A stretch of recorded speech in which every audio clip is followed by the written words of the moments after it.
É notável que as empresas têm trabalhado com relação a esse tema em específico, mas a gente tem muito para evoluir. Então a gente ficou aqui, a gente iniciou falando da temática de política de segurança da informação e como fazer o alinhamento de orçamento, de expectativa, etc. e tal, para negócios que têm pouca maturidade ou pouco investimento, e no final das contas a gente acabou caindo no usuário, no fator humano, que é justamente o nosso segundo tema, que a temática é como trabalhar o fator humano como estratégia para ganhos em segurança da informação.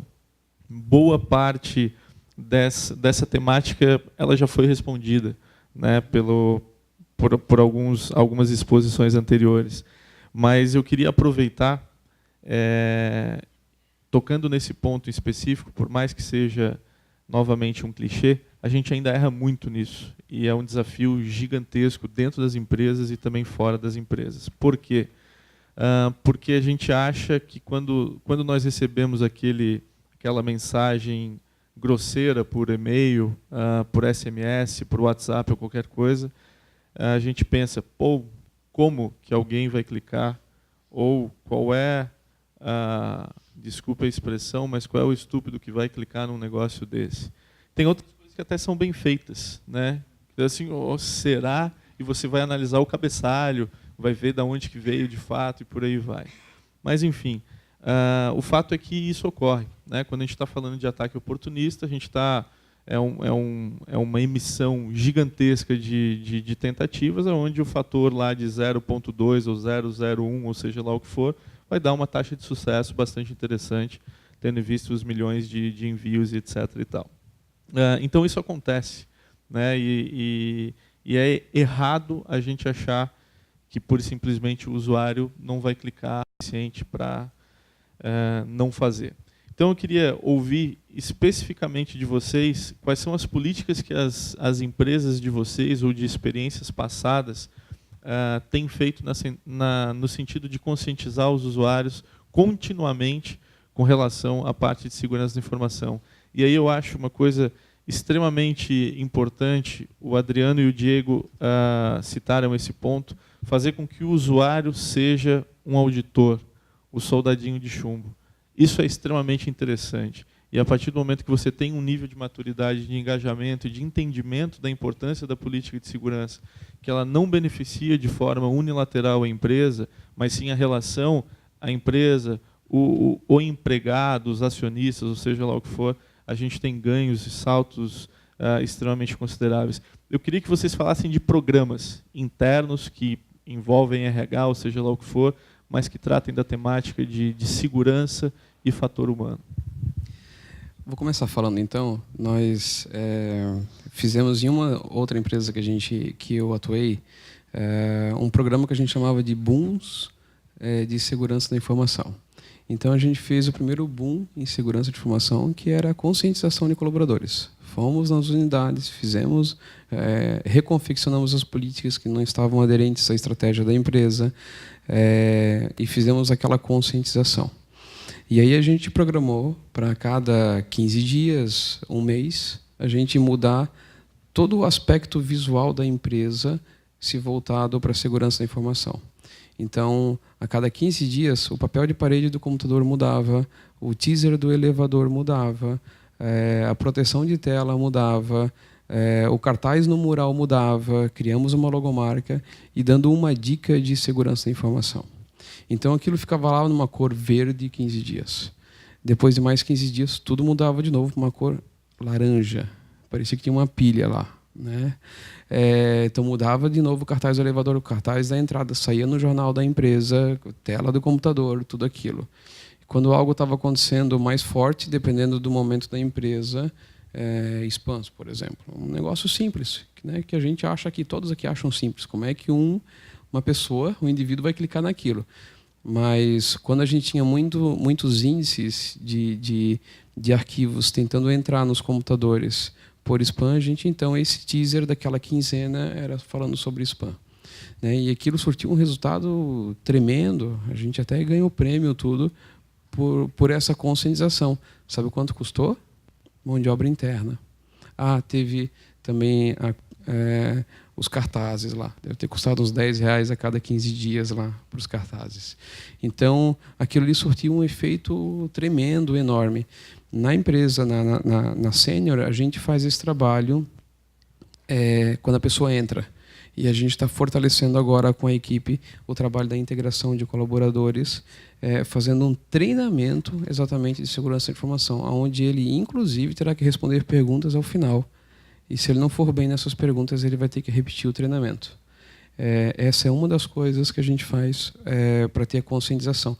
Uma outra coisa, Cássio, que a gente faz é conscientizar o corpo diretivo da empresa. Lá são em 7 pessoas ao todo, que fazem parte do comitê executivo, e a gente procura conscientizar eles, porque é natural que isso desça. Se a gente for da base para cima, a base são 1.000 pessoas, a camada mediana são 200 pessoas, e o corpo diretivo são 7 pessoas. Se a gente for da base para cima, até chegar lá em cima, já chega fraco. Então, a gente está fazendo um trabalho de conscientizar o comitê executivo. E segurança da informação abrange outros aspectos, né? Não é só vírus, spam e tudo mais. Abrange, inclusive, conformidade de software, licenciamento, regulamentação, conformidade com o governo. Então, a gente faz uma consciência com os diretores. Nessa semana mesmo, eu estava com o diretor na segunda-feira, falando como é que estava a área dele e a nível de política de segurança. Como é que estava o cumprimento disso. E isso desce dali para os gerentes e desce para os colaboradores de uma forma muito mais efetiva do que se for de baixo para cima. Então, lá na Sênior, a gente faz esse trabalho periódico. A gente não chama de boom, como nessa outra empresa que eu citei, mas não deixa de ser também, né, esse boom com os diretores. E aí, dali, a gente desce, então. Frequentemente, para finalizar, a gente lança algum teaser na internet, na intranet, sobre algum assunto do momento. Foi o exemplo do ransomware. Não sei se alguém ouviu falar, né, no WannaCry. E ali a gente lançou teaser na intranet para o pessoal. A gente mandou no grupo dos líderes. Temos um grupo no WhatsApp com todos os líderes. E aquilo tudo foi na sexta-noite, assim, né, pedindo a conscientização. Então, esse é o tipo de trabalho que a gente faz para ganhar eles para a gente, né? A gente precisa realmente ganhar eles e fazer com que eles trabalhem a nosso favor. Ao mesmo tempo que essa comunicação é dada para eles a nível de, poxa, você é responsável pela segurança. Ah, mas isso não está escrito em lugar nenhum. Ora, eu preciso saber onde é que está escrito que eu não posso roubar um carro para eu não roubar? Não, a gente sabe já por si só o que é certo e o que é errado, né? Então a gente tenta ganhar eles assim, incentivando, inclusive, faremos agora no segundo semestre um incentivo para que os incidentes de segurança da informação sejam reportados até nós. Às vezes é difícil de chegar, mas a gente vai ter incentivos para que aqueles incidentes que outras pessoas veem sejam reportados para nós. Tá? Essa é a nossa forma de...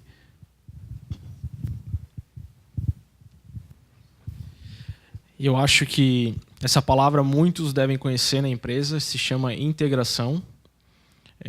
Na Philips a gente chama de outra coisa, onboarding. Esse é um programa que todo novo funcionário que ele vai entrar na empresa, ele passa por esse tipo de integração ou desse onboarding.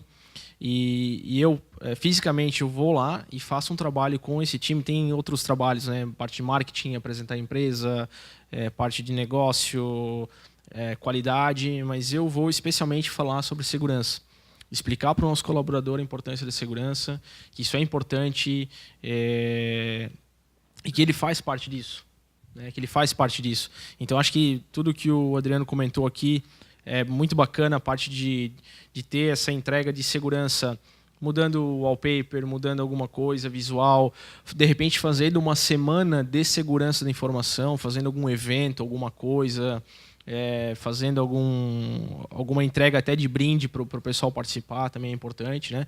Mas essa parte da entrega desse onboarding, de conversar com o pessoal no início que eles estão entrando, isso também é algo muito importante, né?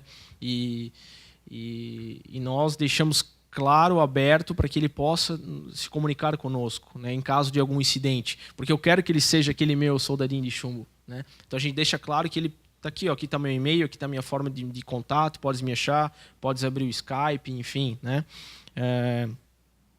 Outro ponto, treinamentos, a gente acaba entregando treinamentos, tá? Então, falando de Philips, a gente possui hoje um portal de treinamentos, né? Então, a gente faz o deploy pro colaborador, ele fica engajado com esse treinamento, ele tem que fazer em um mês, enfim, e tem que responder no final, tem que tirar no mínimo 7 para poder passar, né?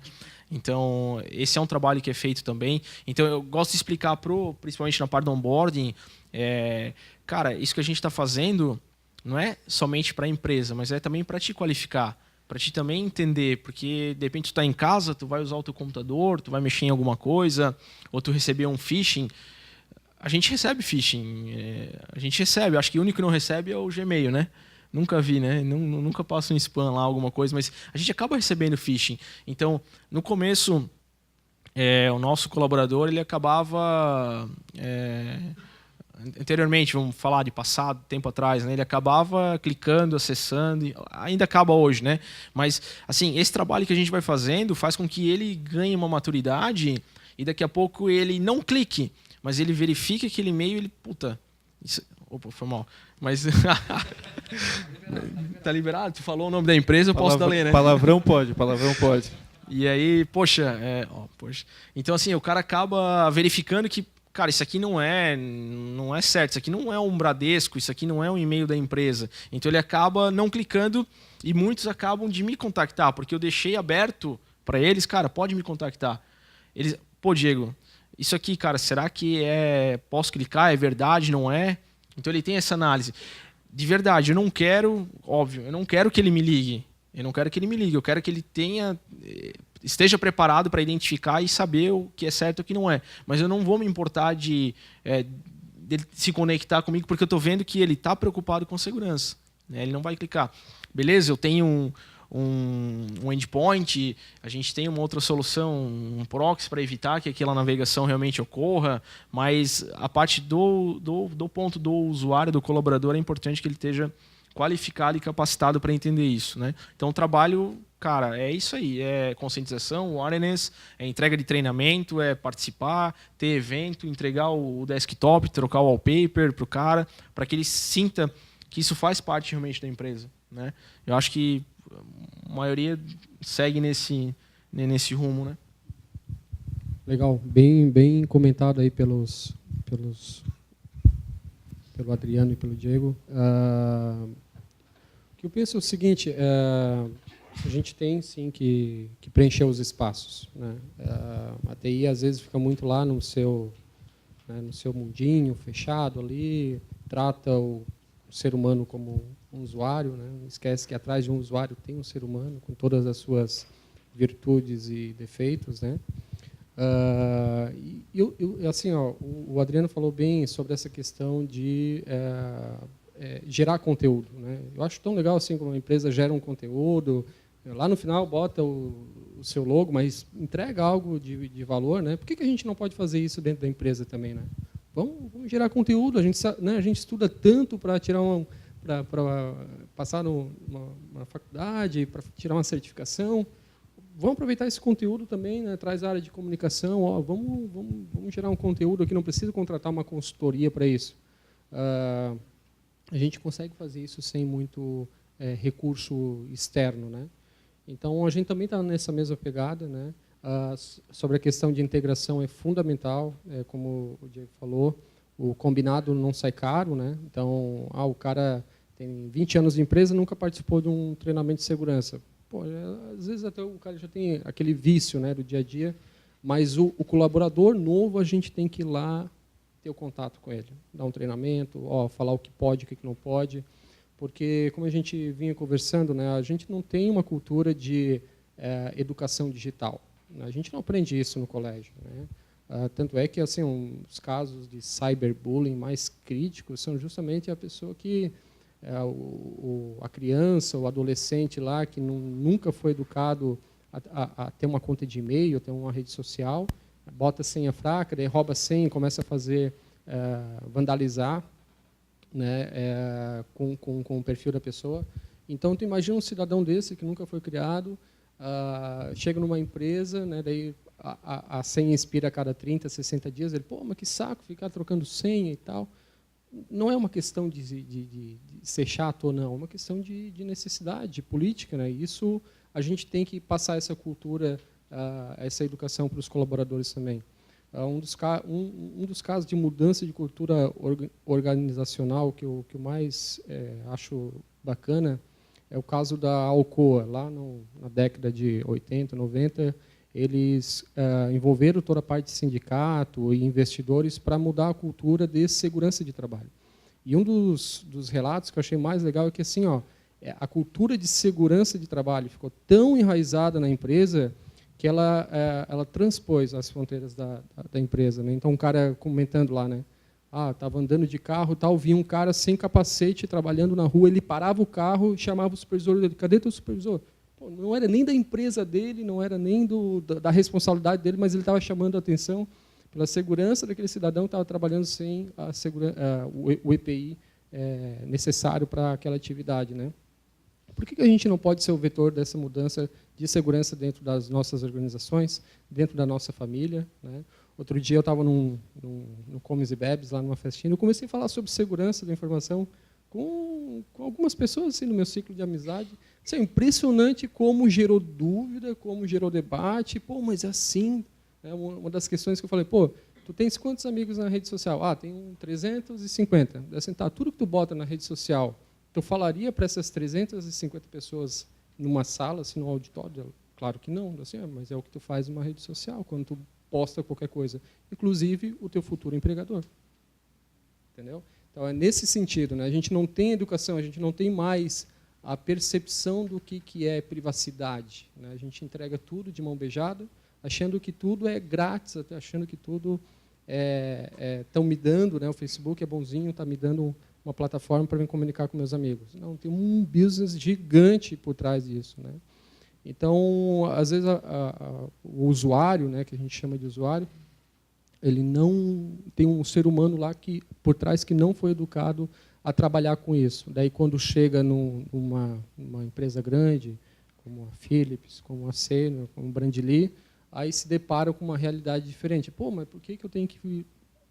por que eu não posso usar pendrive? Por que eu não posso acessar uma rede social? Por que eu não posso acessar o vídeo a hora que eu quero? Enfim, eu acho que essa parte de educação é fundamental, tá? Tanto dentro da empresa quanto no nosso ciclo familiar, do dia a dia, com os amigos. Beleza, eu acho que a gente pode resumir isso, que a tecnologia ela é importante como ferramenta, mas ela não é suficiente, né? Então, a gente precisa justamente trabalhar o fator humano, que é ele que está lidando com a tecnologia, e utilizá-lo e conscientizá-lo, trazê-lo realmente como parte desse processo de segurança e engajá-lo. Então, o que me chama mais atenção é que isso custa muito pouco.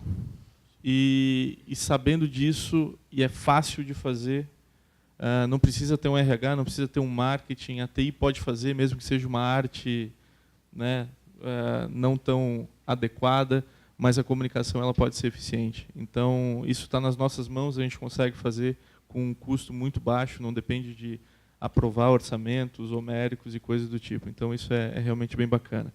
Eu queria abrir para uma pergunta só, para que a gente consiga cumprir o nosso contrato aí com relação ao intervalo, são 20 e 50. Eu vou fazer o seguinte, tem duas, se o Carlos lá, eu estou vendo que ele está com a mão, levantou primeiro, desculpa. Carlos, faz a pergunta, a gente vai ser super rápido e a gente consegue encaixar as duas perguntas.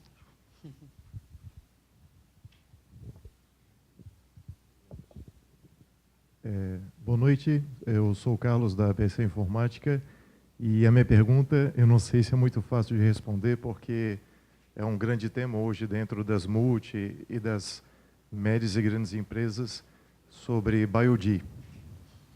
O que vocês têm a falar sobre isso, se utilizam ou não, se concordam? A gente vai fazer um evento amanhã de 8 horas para falar sobre o tema. Talvez não consigamos falar tudo. Não vai dar.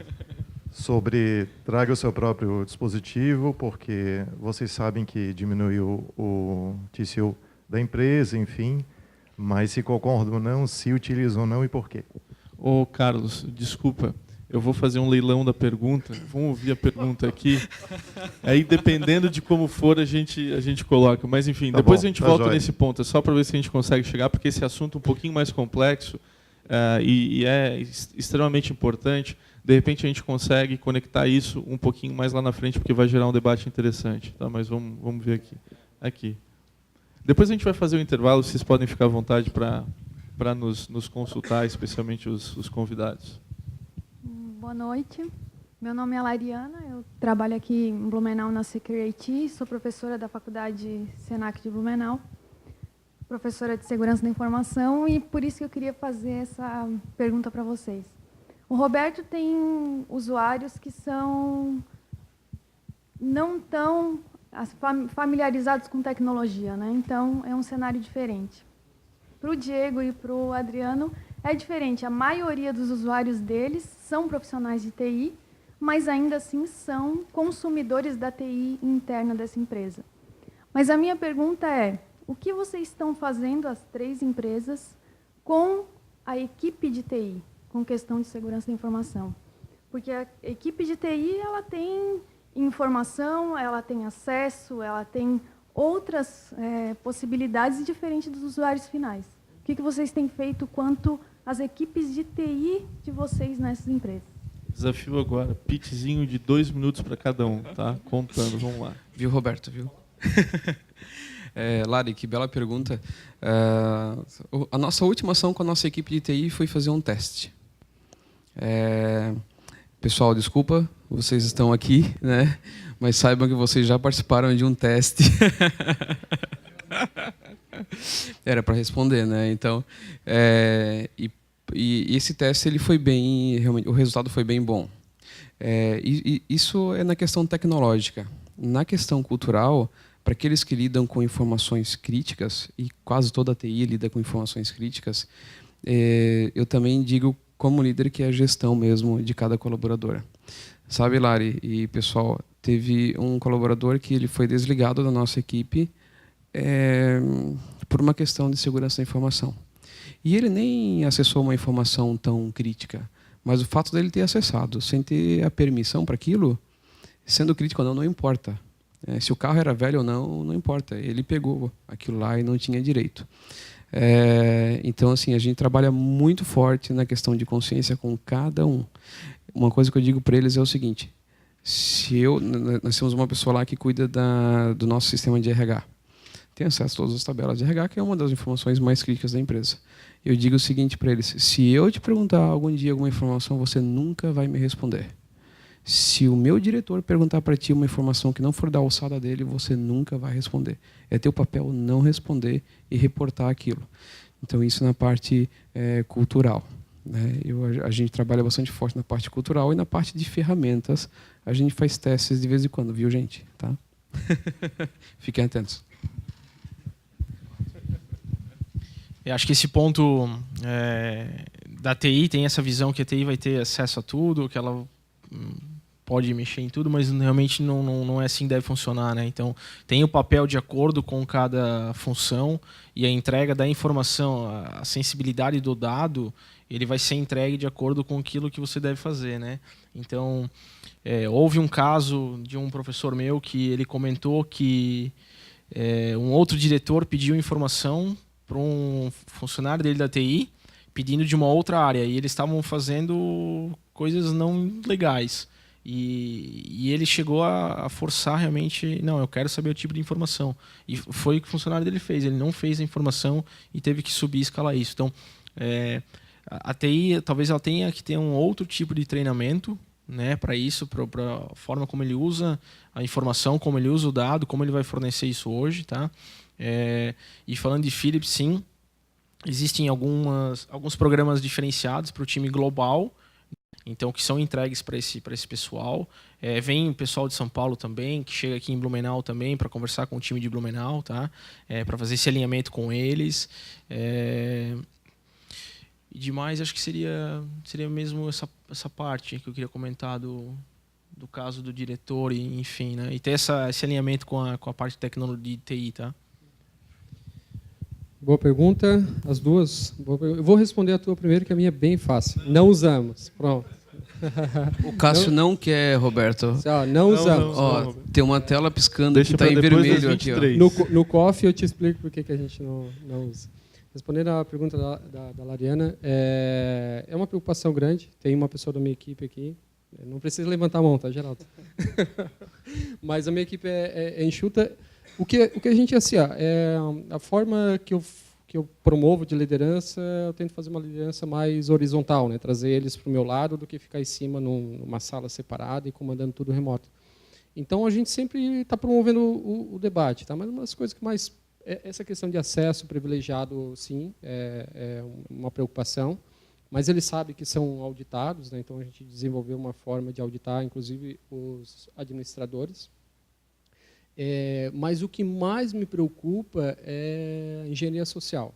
Então, assim, a gente é uma empresa de manufatura e, enfim, eu lidero ali uma equipe de TI, né? Então, eu sou alvo de muito prospect, muita gente ligando, pelo menos umas 10 ligações por dia aí para tentar vender alguma coisa. Não consigo atender todo mundo, a melhor forma de comunicação, eu sempre falo, manda um e-mail. Se a gente tiver uma oportunidade, a gente entra em contato. Mas a questão é que tem muito fornecedor, muita gente externa que consegue chegar ao suporte e fica se passando para tentar coletar alguma informação, alguma coisa. Então, é desse ponto que a gente sempre chama atenção. Assim, segurança, informações de infraestrutura, de contratos, de como funciona a administração interna, como é que funciona a arquitetura de TI, é informação interna, não passa para ninguém. Então, como cliente de tecnologia, né, não provedor de tecnologia, esse é o ponto que mais pega e isso que a gente vem conversando bastante. Tá? E não, assim, engenharia social, principalmente para quem tem acesso privilegiado, é extremamente crítico. Tá? Extremamente crítico. A gente teve uns episódios também de o pessoal tentar forçar engenharia social se passando por banco, instalar plugin, e isso... Graças a esses treinamentos que a gente fez internamente, com a equipe financeira, contabilidade e tal, ninguém caiu. E, assim, esses tipos de ataque de engenharia social, que explora a parte mais vulnerável do elo de segurança, que é o fator humano, ele tem ficado cada vez mais profissional, inclusive simulando o 0800, não, vou passar para o setor tal. Assim, realmente, os caras estão ficando profissional nisso, sabe? Tão bons. Assim, a gente soube de caso de chegar lá, inclusive, o cara conseguir chegar no gerente financeiro e o gerente financeiro tentar clicar no programa lá para tentar executar. Sabe? Realmente, os caras estão ficando profissional nisso. E essa parte de engenharia social aplicada ainda, quem tem privilégio dentro da empresa, o risco é elevado à 10ª potência.